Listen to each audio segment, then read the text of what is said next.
estamos dando início à leitura da carta de Tiago. Tiago, irmão de Jesus Cristo. Ele começa uma série de conselhos úteis para a vida cristã. O seu propósito é fortalecer os cristãos a suportarem as dificuldades resultantes da fé e da vida. Tiago entende que muitos dos nossos problemas podem ser resolvidos com uma boa gestão das decisões. Portanto, quando faltar sabedoria, peça a Deus. Para as questões que exigem a ação sobrenatural de Deus, então nós devemos empregar a fé, mas uma fé sem duvidar, uma fé autêntica. Uma das características marcantes desta carta é a franqueza e a praticidade.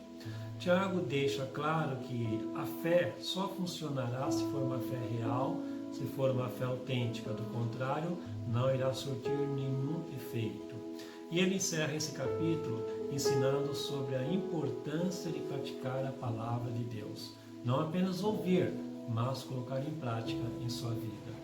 Do versículo 1 ao versículo 4, o sofrimento e a perseverança e os benefícios das provações. Versículo 2, meus irmãos, tende por motivo de toda alegria o passardes por várias provações. Então parece uma coisa contraditória, mas Tiago diz para nós termos alegria, passarmos por provações.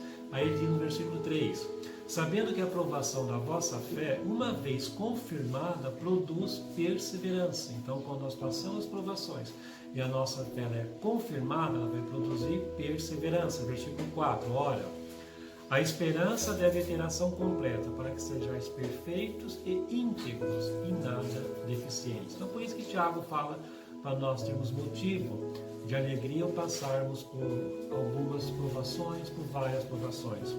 Do versículo 5 ao versículo 8, a sabedoria e a fé. No versículo 5 ele nos diz, se porém algum de vós necessita de sabedoria, peça a Deus, que a todos dá liberalmente, e nada lhes impropera, e ser-lhe-á concedido. Então, se você precisa de sabedoria, você tem que pedir para a fonte da sabedoria, que é Deus. Versículo 6, peça-a, porém, com fé, em nada duvidando, pois o que duvida é semelhante à onda do mar, impelida e agitada pelo vento. Então, quando nós pedirmos a sabedoria a Deus, pedimos algo a Deus, temos que pedir com fé, não podemos duvidar nada. E dá um exemplo, aquele que duvida é como aquela onda do mar que vai impelida do vento para lá e para cá.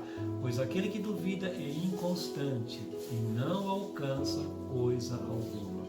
Do versículo 9 ao 11, ele fala sobre o rico, o pobre e a brevidade da nossa vida.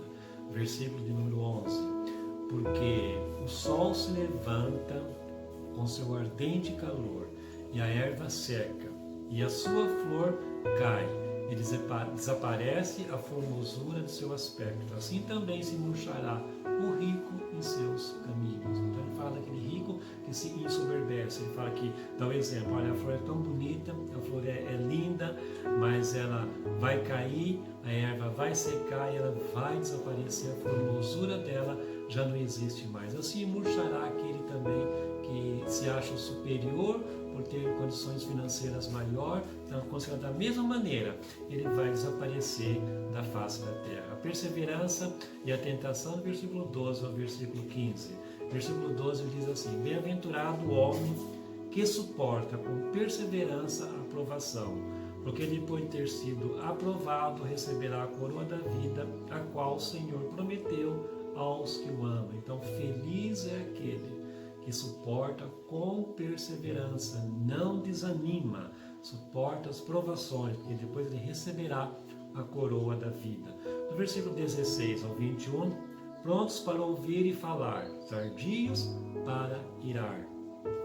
Versículo 19, sabei estas coisas, meus amados irmãos, todo homem, pois, seja pronto para ouvir, tardio para falar e tardio para se irar. Então nós temos ser prontos para ouvirmos, darmos atenção, sabermos ouvir, e temos que tardio no falar, deixar as pessoas falarem para depois nós falarmos, e mais tardio ainda para se irar. Versículo 20, porque a ira do homem não produz a justiça de Deus. Então não adianta você achar que com a tua ira, com a tua revolta, Deus vai fazer justiça por causa da tua ira. Não, a justiça do homem não produz, a ira do homem não produz a justiça de Deus.